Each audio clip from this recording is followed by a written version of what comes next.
Bapak Ibu, kita awali dengan bacaan basmalah.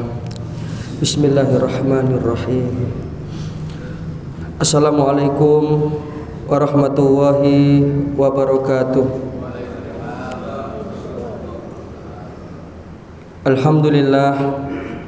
Alhamdulillahilladzi ja'alal ilma taharatan lin nufus wa nuran lil basyair wa tariqan ilal jannah.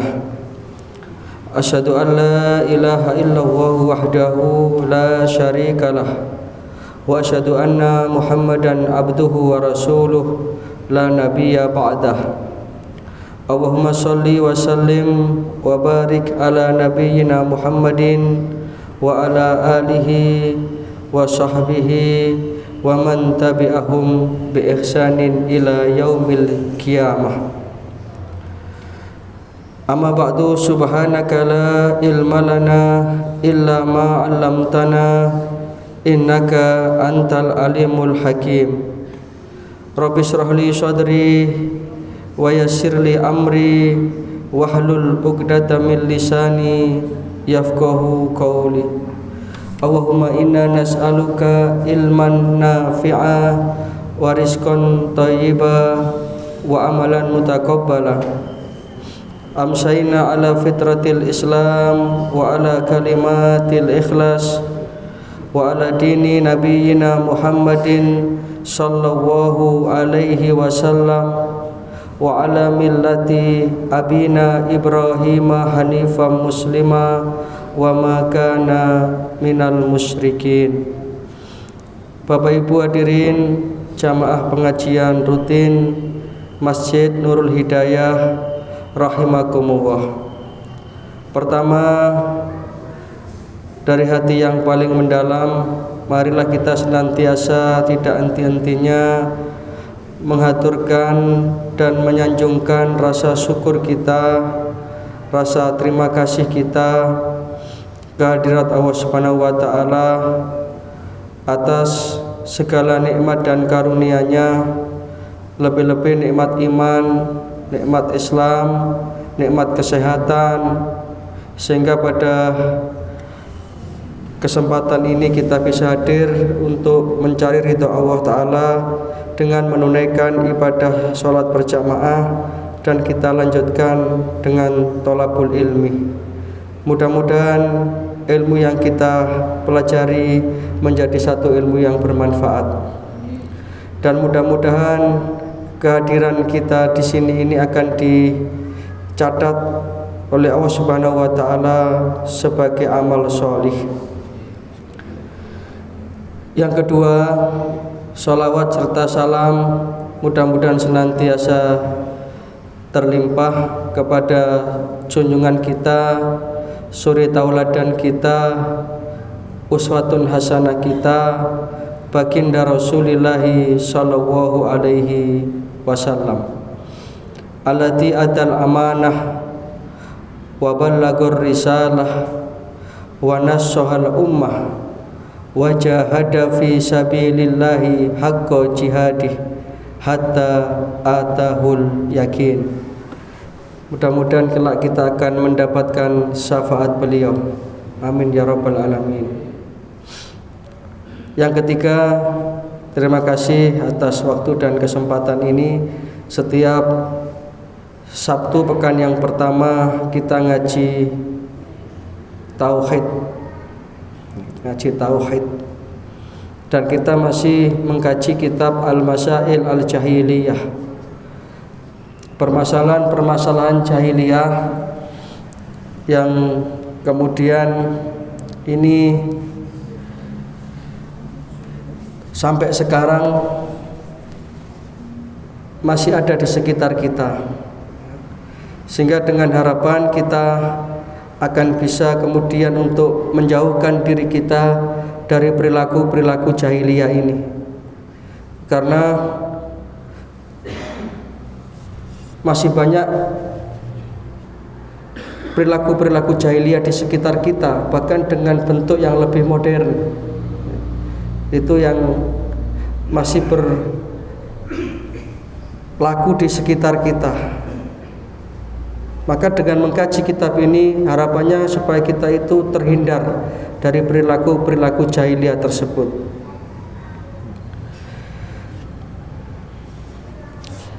Kita sampai pada masalah yang ke-82, perilaku jahiliyah. Mereka menjadikan wasilah atau sesuatu sebagai sarana untuk menuju kesyirikan. Jadi mereka masih melakukan pengkultusan terhadap tempat-tempat yang tertentu. Kuburan orang solih misalnya, atau pohon yang sudah berpuluh-puluh tahun misalnya. Sekarang ini kan zaman modern, kita masih menjumpai ada yang namanya upacara bersih desa.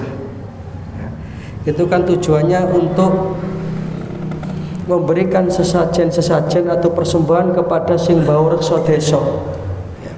Itu diyakini kalau tidak melakukan upacara-upacara itu kemudian akan terjadi bala dan bencana di desa tersebut. Nah ini kan bahaya, Pak. Ini sampai pada kesyirikan, sehingga kadang-kadang makam-makam leluhur-leluhur desa tersebut itu diberi sesajen-sesajen, tujuannya supaya desanya aman, padahal tidak ada yang bisa memberikan kemanfaatan, mendatangkan kemanfaatan ataupun mendatangkan kemudaratan selain Allah. Ini harus ada di dalam diri orang yang beriman, termasuk kemudian menghias kuburan orang-orang soleh dengan satu pemahaman kalau berdoa di makam orang soleh itu ibaratnya sinyal HP itu dekat tower, jadi akan lebih cepat dikabulkan. Nah ini masalah. Makanya Rasulullah itu di awal-awal perkembangan Islam, beliau itu melarang ziarah kubur. Khawatirnya yang begini-begini ini ada sesuatu yang salah dalam teknisnya. Sehingga beliau kan bersabda, kuntu nahaitukum an ziyaratil kubur. Dahulu aku pernah melarang kamu ziarah kubur. Fazuruha. Adapun sekarang kalau kamu ingin ziarahlah kamu. Fa innaha tudakirukumul maut wa tudakirukumul akhirah. Karena ziarah kubur itu bisa mengingatkan kamu pada kematian, bisa mengingatkan kamu akan adanya kehidupan akhirat. Ini kan jelas. Jadi tujuan kita ziarah kubur itu satu, mendoakan. Kalau mendoakan boleh dan itu sampai. Yang kedua, mengingatkan kita kepada al-maut atau kematian. Tapi dalam prakteknya kadang-kadang kuburan itu dijadikan sarana untuk minta. Lah ini jadi trouble-nya di sini, Pak. Bahkan nyun sewu ngapunten, kalau sudah berziarah ke wali-wali tertentu sekian kali itu akan mendapatkan pahala keutamaan seperti menunaikan ibadah haji dan umroh.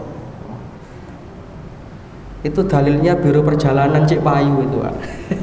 Ya, jadi tidak begitu, tidak ada begitu. Bahkan Rasulullah itu ketika beliau itu masih sugeng ya, ketika itu beliau pernah berdoa yang baik doa ini ya masyhur itu. Beliau berdoa, Allahumma la taj'al qabri wasanan yu'bad. Ya Allah, janganlah kiranya nanti di kelak kemudian hari kuburku ini dijadikan berhala-berhala yang disembah oleh umatku. Itu saking khawatirnya Rasulullah. Sehingga kubur Rasulullah pun itu tidak boleh kemudian kita jadikan perantara dalam kita berdoa kepada Allah.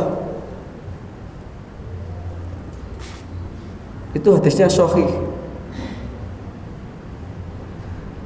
Bahkan dalam hadis yang lain Rasulullah SAW bersabda, la'anallahu zairatil kubur wal mutahaddina 'alaihal masajidul asyar. Allah Subhanahu wa taala itu melaknat peziarah kubur yang membangun masjid di kuburan itu, kemudian mengadakan pencahayaan di atasnya. Maksudnya ini menghias di kubur itu kayak lampu. Bahkan yang saya ngapunten, di tempat kuburan tertentu itu disetting untuk masuk kubur itu ada pintu yang agak pendek begini. Tujuannya apa? Supaya kita itu kalau menuju ke kubur itu bisa agak merungkuk atau bahkan kalau berjalan itu tidak boleh berjalan begini, Pak. Kudu merangkak atau ngesok. Ini kan gawat ini secara akidah. Kalau beliau-beliau itu orang solih, iya kita tidak membantah itu. Ya. Tetapi kemudian perlakuan kita terhadap belegere kuburan ini yang jadi masalah, yang kemudian kita harus mengikuti ajarannya Rasulullah. Sampai dikatakan Allah Ta'ala itu melaknat orang-orang itu yang kemudian membangun masjid di atas kubur, menghias kuburnya.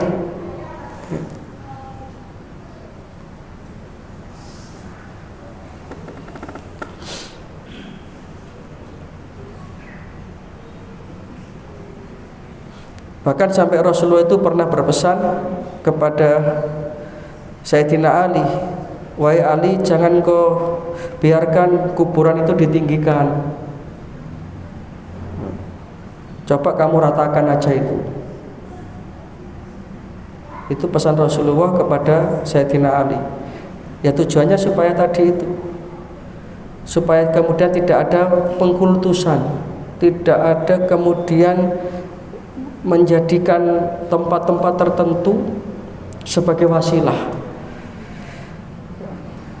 Jadi memang ada tempat tertentu, ada waktu tertentu yang mustajabah untuk berdoa, tapi harus berdasar dalil.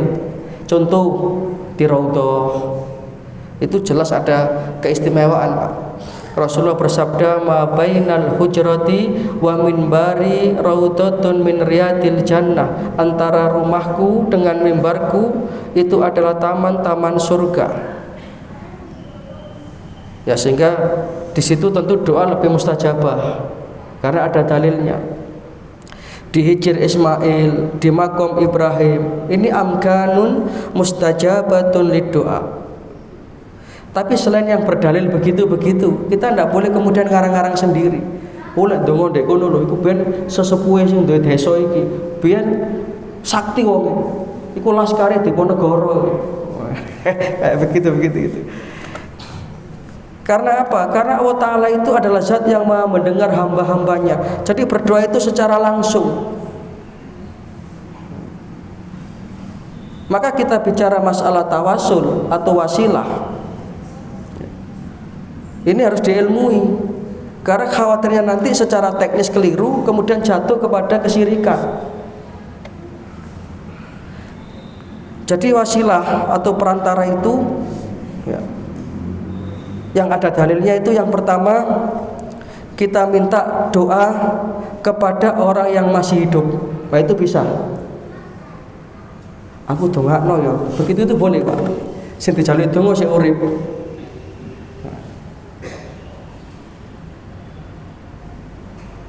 Dasarnya apa? Dasarnya Rasulullah bersabda, aksiru minan nasi bidu'ail khair. Banyak-banyaklah engkau minta doa kebaikan kepada sesamamu, saudaramu. Kenapa? Fa innaka la tadri min ayyi fahin yukban. Karena kamu tidak tahu dari siapa doa itu dikabulkan. Nah ini boleh. Makanya saling mendoakan, saling meminta doa itu boleh. Tapi kalau orang sudah meninggal dunia kita mintai doa. Nabi sudah dawuh idza matal insan in qata'a amaluhu illa min salasin. Kalau orang itu sudah meninggal dunia kan terputus itu. Kecuali hanya 3 perkara saja yang bisa kemudian masih berkelanjutan. Yang pertama shadaqatin jariyatin au ilmin yuntafa'u bihi au waladin sholihin yad'u lahu. Anak yang mendoakan aja masih bersyarat anak yang soleh, waladin sholihin. Yang kedua, kita boleh bertawasul kepada amal soleh kita. Ada hadis yang terkenal, hadis ini disebut dengan hadis Ashabul Ghar. Kalau di dalam Al-Quran ada Ashabul Kahfi, pemuda penghuni goa. Dalam hadis itu ada kisah Ashabul Ghar. 3 orang terjebak dalam gua. Dalam hadisnya itu panjang itu. Tiba-tiba pintu gua itu tertutup. Maka berada dalam situasi yang sulit 3 orang ini. Kemudian akhirnya masing-masing orang ini berdoa kepada Allah Ta'ala dengan amalan andalan masing-masing. Orang pertama berdoa, ya Allah, aku ini adalah seorang anak yang mempunyai ibu sudah sepuh. Karena mengharap ridhomu ya Allah, aku bakti kepada ibuku. Tiap hari aku suapi, aku beri minum susu. Setiap saat aku selalu merawat beliau. Jikalau amalku ini engkau terima ya Allah, maka selamatkan kami ya Allah. Bergeserlah pintu gua itu, tapi belum bisa keluar. Yang kedua berdoa lagi, ya Allah, aku pernah dulu satu ketika diajak berbuat zina oleh perempuan yang cantik. Syaratnya cantik, Pak. Lek gak gelem karena wis tuwek, gak mandi. Gak mandi. Aku gak gelem alhamdulillah. Apa? Gak tuwek. Ini syaratnya cantik. Ini yang dimaksud rajulun da'athum ra'atu data mansibin wa jamalin ila nafsiha faqala inni akhafu wa rabbal alamin.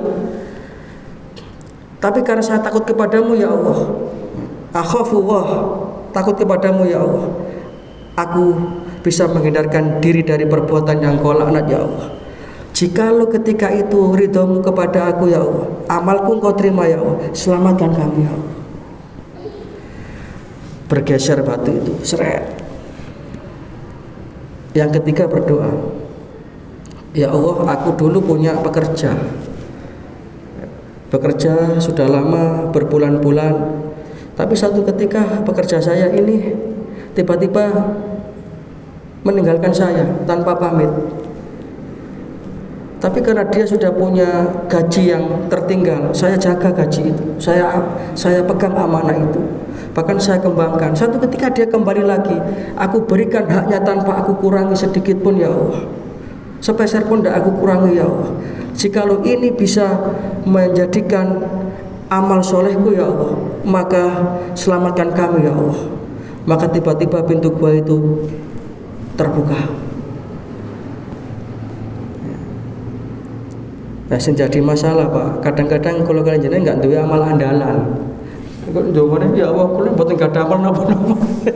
Jadi kita harus punya satu amalan yang andalan, itu yang menurut kita paling gampang, tapi istiqomah. Ini tawasul dengan amal soleh. Bisa. Masyru'. Nah, kalau kemudian tempat, bahkan kemudian benda keris, ake, sakjane aku njaluki nang Gusti Allah, mek tak gawe sarana tok. Ya itu masalahnya di situ itu. Orang kafir jahiliyah itu mereka ketika ditanya, ya, siapa yang menciptakan langit dan bumi? Mereka menjawab la yaquluna Allah. Gusti Allah yang menciptakan. Lalu kenapa sampai menyembah berhala-berhala ini? Illa liyuqaribuna ilallah. Ini kan hanya aku jadikan perantara mendekatkan diri kepada Gusti Allah. Itu aja tidak boleh, Pak. Jadi tauhid ini hitam putih sudah, tidak ada istilah abu-abu. Kita harus betul-betul menjaga kemurnian tauhid.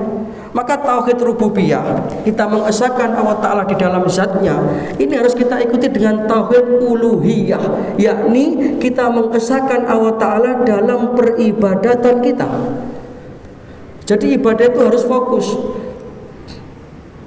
Ketika kemudian dalam ibadah itu kok kita dicampuri oleh yang lain-lain, itu masuk kategori syirik, walaupun syirik kecil. Itu yang dimaksud dengan Rasulullah sifat riya. sifat riya. Dan itu yang paling ditakutkan. Maka ibadah itu harus sesuai ikrar kita. Ikrar kita kan inna sholati wa nusuki wa mahyaya wa mamati lillahi rabbil alamin. Ini ikrar, ini tauhid.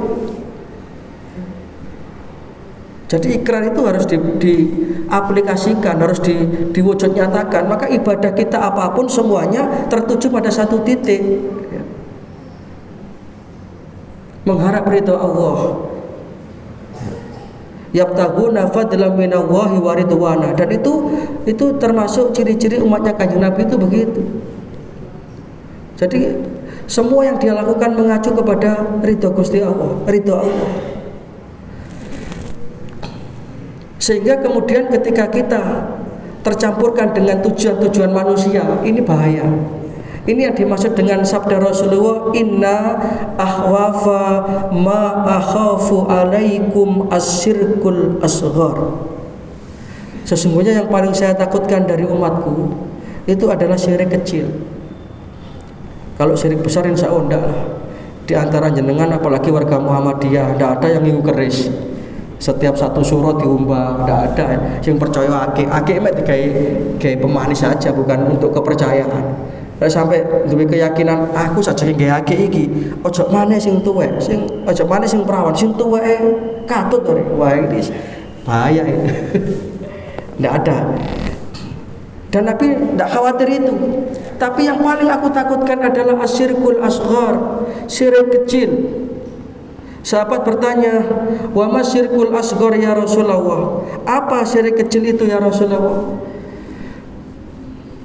Nabi menjawab, Arya. Sikap kemudian ingin dipamerkan amal itu kepada manusia. Kalau tidak riya ya sum'ah. Sum'ah itu memperdengarkan amal. Kita beramal seorang diri ya, tetapi kemudian kita ceritakan kepada orang lain. Itu kalau di dalam konteks dosa ada namanya mujahir. Mujahir itu melakukan dosa sembunyi-sembunyi. Allah Ta'ala sudah menutupi aibnya, tapi kemudian dia ceritakan kemana-mana. Orang seperti ini akan sulit mendapatkan ampunan Allah. Nabi bersabda, kullu ummati mu'afan. Setiap umatku itu akan gampang mendapat ampunan Allah. Illal mujahir, kecuali al-mujahir. Mujahir loh, bukan muhajir, mujahir. Orang yang dia berbuat dosa secara sembunyi-sembunyi, Gusti Allah Ta'ala sudah menutupi aibnya, tapi kemudian dia bangga-banggakan dosa itu kepada yang lain. Aku ini mambengi tak ceritani ya, oleh sing ayu aku, kadek murah. Wah, ngeten-ngeten iki angel kok tobat, angel mendapatkan taubat. Nah, termasuk Arya ini kita by proses memang harus belajar. Karena apa? Karena sifat dasar manusia, termasuk sing ngomong niki, niku seneng lek dipuji. Dan tidak begitu mau menerima kalau dikritisi. Sudah Pak, itu sudah include dengan awake dhewe. Masya wah sama iso-iso wae. Ngono wis tetep ono. Wah iya kebanggaan begitu. Ini harus kita latih. Termasuk kula nggih kudu ngoten, latih supaya kita itu tidak pusing dengan penilaian manusia. Ya. Karena kita itu tidak bisa Pak, semua manusia kemudian pro kepada kita itu tidak bisa. Dalam peribahasa Arab ya, ada kata-kata ridhon nas ghayatun la tudrak. Nah, ini bukan Quran, bukan hadis, tapi mahfudot, kata-kata mutiara kayak manjada wajada gitu. Mencari ridha manusia itu ghayatun la tudrak. Cita-cita yang tidak akan pernah kesampaian. Itu hanya angan-angan. Sudahlah. Jangankan kelas kita, Kanjeng Nabi itu orang yang ya manusia yang terbaik. Beliau itu Imamul Anbiya wal Mursalin, Asrafil Anbiya wal Mursalin. Itu aja masih banyak yang enggak suka dengan beliau. Abu Jahal, Abu Lahab. Kelasnya Kanjeng Nabi. Lah kok awake dhewe kepengin wis kabeh pro dengan ndak bisa. Yang penting kita berjalan di atas kebenaran. Orang mau komentar apa, sudah terserah. Sering saya ceritakan kayak Luqman itu ketika mendidik anaknya. dengan seekor keledai kecil. Ayo le, awake dhewe nang pasar nggawa jaran cilik iki le. Engko rungokno netizen iki ngomong apa. Wes awalnya ditonton bareng ngene. Ditonton bareng. Apa komentar netizen? Bapak mbek anak padha gak cerdas e. Lah lapo jaran dijarno gak ditumpaki malah ditonton. Krungu le? Salah to awake dhewe. Tumpaki bareng le. Apa komentar orang? Bapak mbek anak padha mentalani. Masuk jaran cilik ditumpaki wong loro. Salah maneh nang ngono netizen itu. Wis saiki awakmu sing dhuwur le, aku sing isor. Anak gak bakti nang wong tuwa. Mosok dhek numpak bapak kongkon. Salah apa ora? Ganti saiki aku sing dhuwur. Bapak gak sayang anak yang ngene iki. Itu. Ridon nas ghayatun la tudrak. Mencari kesepakatan manusia itu tidak bisa. Yang penting kita sebagai hamba Allah mengikuti ajaran Allah dan Rasulnya. Istiqomah dalam kebenaran, istiqomah dalam ketaatan. Beres sudah.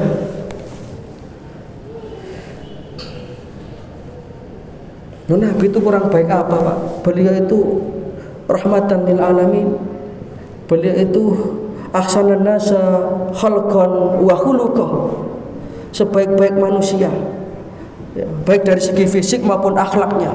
Sampai Gusti Allah Ta'ala sudah memberikan penghargaan kepada beliau, wa innaka la'ala khuluqin adim. Luar biasa sekali akhlaknya Rasulku itu. Dan satu-satunya Rasul yang tidak pernah mendoakan azab kepada umatnya hanya Rasulullah. Satu-satunya Rasul yang bertahan dalam penderitaan. Seringkali saya contohkan beliau itu di Taif ya, mendapat perlakuan yang sangat tidak manusiawi secara fisik maupun secara non fisik. Sampai sing mangkel itu kan malaikat Jibril, ya Rasulullah, angkat tanganmu ya Rasulullah, angkat tanganmu ya Rasulullah. Supaya Allah Ta'ala segera memerintahkan malaikat penjaga gunung itu untuk mengangkat gunung Uhud ditimpakan kepada masyarakat Taif. Malah Jibril diseneni kanjeng Nabi, ya Jibril, inna waha lam yab'asani la'anan wala ta'anan.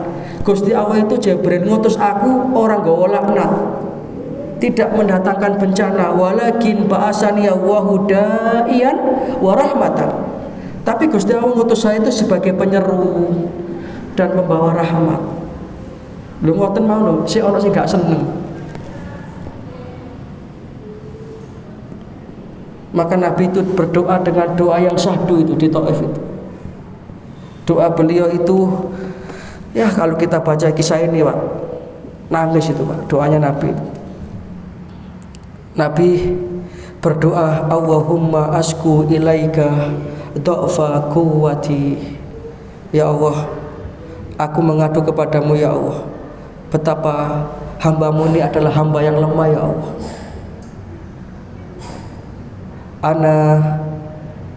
Anta Rabbul mustad'afin, dan engkau adalah Tuhannya orang-orang yang lemah. Ila man tukilluni, mau kemanakan engkau kemanakan aku ini ya Allah. Engkau biarkan di sini dalam keadaan aku terdolimi, atau kembali ke Mekah dalam keadaan aku pun dimusuhi. Ana radin ya Rabb, in lam takun ilayya ghadabi fala ubali. Selama engkau tidak marah kepada aku ya Allah, selama engkau tidak melaknat aku ya Allah, fala ubali, aku tidak peduli. Wa ana radin, dan aku ridho ya Allah. Allahumma hdi qaumi fa innahum qaumun la ya'lamun. Berikanlah hidayah kepada masyarakat Taif itu ya Allah, karena mereka seperti itu tidak mengerti. Coba kalau kita ditawari musuh kita sing dipegel, ya apa iki? Beresi ae wis. Nabi tidak begitu. Dan ini luar biasa. Maka kita perlu Bapak Ibu mempelajari sejarah Nabi yang detail-detail begini, supaya kita itu semakin tumbuh kecintaan kita kepada beliau. Jenengan pernah membaca bagaimana nanti beliau itu Ya, ketika wala saufa yu'tika rabbuka fatardo, sudah mendapatkan keridhaan Allah Ta'ala, umpama fasilitas Nabi itu sudah VVIP nanti. Andai kata Nabi tidak memikirkan umatnya, beliau itu paling awal masuk surga. Tetapi apa yang beliau angkatkan dalam doa beliau, ya Rabbi la ardo wa wahidun min ummati finnar. Ya Allah, aku masih belum plong rasanya hati saya ini, ya Allah, ketika masih ada satu saja umatku yang dalam neraka. Sampai begitu. Nanti kemudian satu persatu kita ini dikawal oleh beliau, diberi minum dari air telaga Kausar. Tapi dalam hadis itu ada golongan orang yang tersingkir dari telaga itu, diusir oleh malaikat. Siapa mereka? Siapa mereka wahai malaikat? Kenapa mereka engkau usir? Ya Rasulullah, mereka inilah orang-orang yang sepeninggalmu melakukan tata cara dan upacara peribadahan baru yang tidak engkau contohkan. Itu artinya ahlul bid'ah. Masih dikawal kita nanti di akhirat. Bahkan dalam hadis syafaat itu yang panjang itu kan, nanti manusia itu dalam situasi yang sangat menegangkan. Mereka akhirnya berbondong-bondong mencari Nabi Adam. Ya Adam, anta abal bashar, khalaqaka Allahu min ruhi. Wahai Adam, engkau adalah bapak moyang kami. Allah Ta'ala meniupkan ruh kepadamu. Maka pada saat ini mintakan kepada Allah Ta'ala agar segera mengakhiri situasi ini. Jadi situasi padang mahsyar itu dahsyat nanti. Mudah-mudahan kita termasuk yang dilindungi oleh Allah Ta'ala. Amin ya rabbal alamin. Sudah Pak, lek bahas bab motor niku wis koyo motor anyar, suara patah penting. Karena padang mahsyar itu luar biasa dahsyatnya. Dan manusia akan dibangkitkan dalam keadaan tanpa berpakaian. Dan matahari akan didekatkan sedekat-dekatnya. Sehingga ketika itu mereka mengatakan, kalau sudah memang kita divonis masuk neraka, segerakan saja daripada, dan Allah Ta'ala membiarkan situasi itu. Allah Ta'ala tidak berucap sedikit pun, dijarno sama Gusti Allah. Apa jawab Nabi Adam?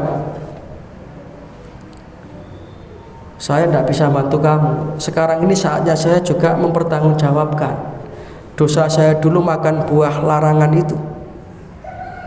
Carilah Nuh, berbondong-bondong mencari Nabi Nuh, anta awalur rusul alal ard. Engkau adalah rasul pertama. Jadi Nabi Nuh itu rasul pertama. Nabi Adam nabi yang pertama. Karena Nabi Adam belum membawa syariat. Apa jawab Nabi Nuh? Lah sampean iki kok njaluk tolong aku? Apa gak tahu ngaji ta ben? Gak tahu krungu ta ben? Lek bojo mbek anakku ya kentir. Iki aku sik sibuk iki mempertanggungjawabkan ini. Dan juga Nabi Nuh itu ternyata nanti dimintai pertanggungjawab oleh Allah Ta'ala terhadap doanya itu. Doanya yang Rabbi la tadar alal ardi minal kafirina tayyara innaka in tadarhum yudillu ibadaka walam yalidu illa fajiran kafara. Ini kan doa Nabi Nuh yang menjadikan semua orang kafir itu ringkes. Itu nanti diurus sama Gusti Allah. Kan ben kok iso ndonga niki ya apa ceritane? Walaupun dikabulkan. Wes aku sik ribut nafsi. Ojo njak tolong aku sik ruwet iki. Kalau ana Ibrahim, cari Nabi Ibrahim. Nabi Ibrahim angkat tangan. Mencari Nabi Musa angkat tangan. Aku ben tau nembeling wong mati ya, iki sik diurus iki. Angkat tangan. Nabi Isa angkat tangan, semua angkat tangan. Baru kemudian ketemu dengan Nabi kita ini, Nabi yang mulia ini. Dan memang beliau mengatakan innalikuli nabiyyin da'watun mustajabatun.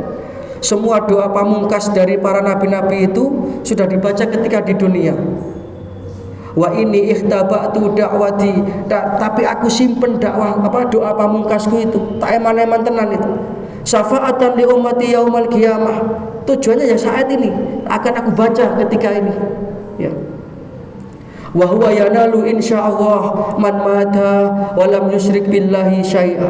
Dan siapapun akan mendapatkan syafaat ini kecuali mereka itu pernah berbuat syirik. Nah ini Pak, ini pentingnya kita ngaji tauhid.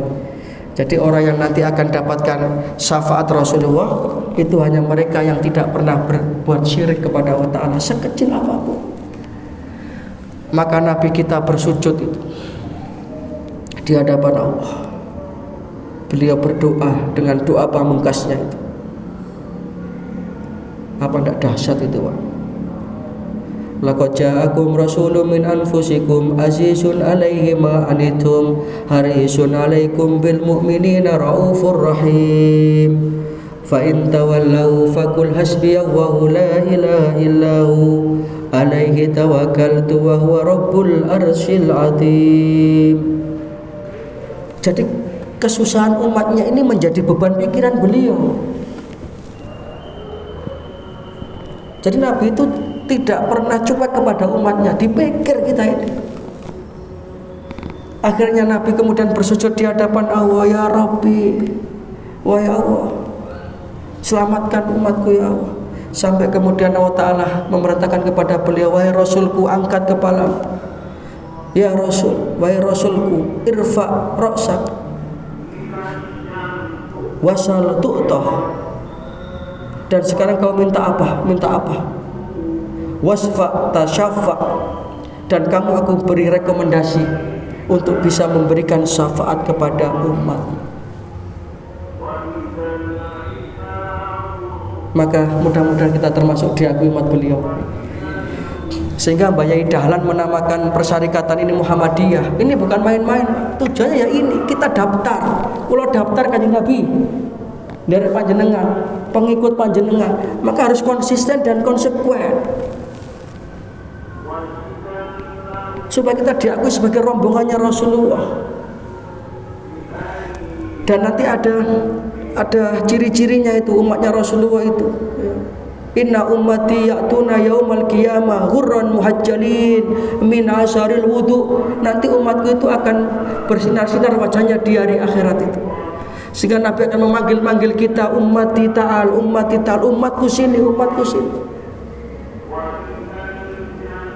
Satu-satunya yang diberikan hak syafaat oleh Gusti Allah adalah Rasulullah Shallallahu Alaihi Wasallam, dan kita akan berhak mendapatkan itu selama kita tidak berbuat syirik. Perilaku yang ke-83, mereka melakukan ibadah, dalam kitab ini disebut iktikaf, di samping kuburan. Jadi mengkultuskan. Yaitu tadi, katanya kalau berdoa di kubur orang soleh itu kan secara resonansi doa itu lebih kuat. Padahal tidak begitu. Tidak begitu. Kecuali tadi itu di Raudhah, yang memang nyata-nyata itu adalah taman-taman surga. Dan sekarang dikasih tanda itu, baik. Ya, saya sendiri belum pernah ke sana, tapi ceritanya ngoten. Mudah-mudahan nyun pangestune sakit ziarah ke Makkah dan Madinah, ya. Walaupun belum haji ya umroh lah minimal, supaya bisa melihat secara langsung. Jadi Raudhah itu arealnya dikasih tanda dengan karpet hijau. Ini karpet hijau. Dan makam Rasulullah itu apa betul, Bang? Dijaga oleh askar. Betul ya?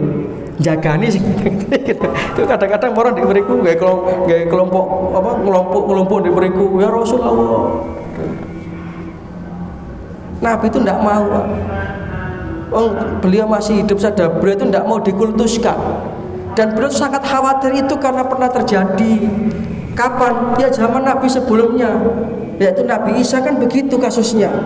Sehingga beliau mengatakan la tutruni kama atrotin nasara Isa bin Maryam. Kamu jangan terlalu mengkultuskan aku ya, sebagaimana orang-orang Nasrani itu mengkultuskan nabinya Isa bin Maryam. Fa innama ana abdun, sesungguhnya aku ini hanya hamba Allah. Fakul Muhammad abduhu wa rasuluh. Kalau kalian memanggil aku cukup katakan Muhammad Rasulullah. Hebatnya itu kanjeng Nabi.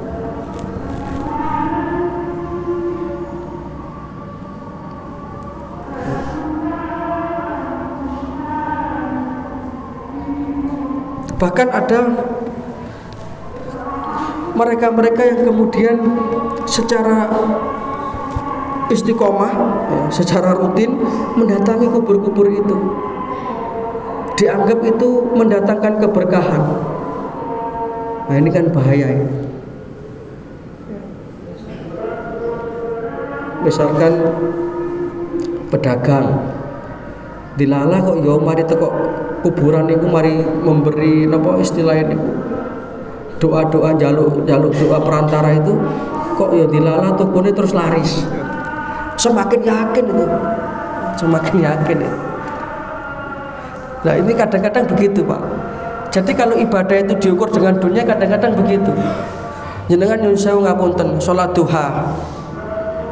Kok mari ngono rezekine lancar, terus istiqomah. Lah kok dalam satu posisi situasi tertentu moro-moro seret. Akhirnya sembayangnya mandek. Wah itu. Ya. Sehingga dia kemudian akhirnya mengatakan sawu gak jodoh sembahyang duha wis mulai kano efek nanggani rezeki. Ya ini bahayanya ibadah yang dikonversi dengan dunia itu begitu Pak. Coba kita perhatikan doa sholat duha yang masyhur itu bagaimana. Allahumma inna duha'uka wal baha'uka wal quwwata quwwatuka wal qudrata. Kalau sampai sini tidak ada masalah secara redaksi. Tapi kalau sudah sampai pada doa Allahumma in kana rizqina fis sama, pernah saya sampaikan tadi, fa'angsin Gusti lek rezeki kula tasik nyantol mbok jenengan sengkakno sakniki Gusti, nyengkakno rezeki. Padahal orang itu sudah ditakar rezekinya. Hadis tentang sholat duha terkait dengan rezeki itu memang iya, tapi rezeki kan bukan hanya materi Pak. Sudah, yang penting kita istiqomah saja sholat duha, dan itu pasti akan berdampak. Nah, kalau kemudian kita konversi dengan dunia ya tidak bisa. Sehingga Nabi pernah mengingatkan itu ada orang itu yang dia itu melakukan amalan-amalan kelihatannya secara dohirnya melakukan amalan-amalan akhirat, padahal dia itu melakukan amalan dunia. Sebaliknya ada seolah-olah dia itu melakukan amalan dunia, tapi sesungguhnya dia itu melakukan amalan akhirat. Lah kok bisa? Ya bisa. Contoh orang bekerja secara kasat mata dia mencari materi urusan dunia, tapi ketika dia niatkan itu untuk ibadah. Sebagai seorang kepala keluarga, dia niatkan mencari rizki Allah yang halal untuk menafkahi keluarga dengan rizki Allah yang halal. Kemudian dia berangkat bismillahi tawakkaltu ala Allah wala haula wala quwata illa billah. Itu kan ibadah. 5-6 jam dia bekerja, maka dia dihitung ibadah. Lah sing ketok sembahyang Tuhan iki wau tujuane cek oleh penglarisan. Ya, itu kan ketoke amalan akhirat, tapi sing digoleki donya. Sudahlah Bapak Ibu, rezeki kita ini sudah dijatah, sudah ditaker. Sejak kita itu berusia 4 bulan dalam kandungan itu sudah diplot sudah. Kan begitu hadisnya, inna ahadakum yujma'u khalquhu fi batni ummihi arba'ina yawman nutfatan summa yakulu alaqatan summa yakunu mudghatan summa yursalu alaihil malak fayanfuhu fihi ruh wa yu'maru bi arba'i kalimatin. Kan begitu hadisnya. Setelah 4 bulan ditiupkan ruh dan ditetapkan 4 takdirnya, bikat bi rizkihi, rezekinya,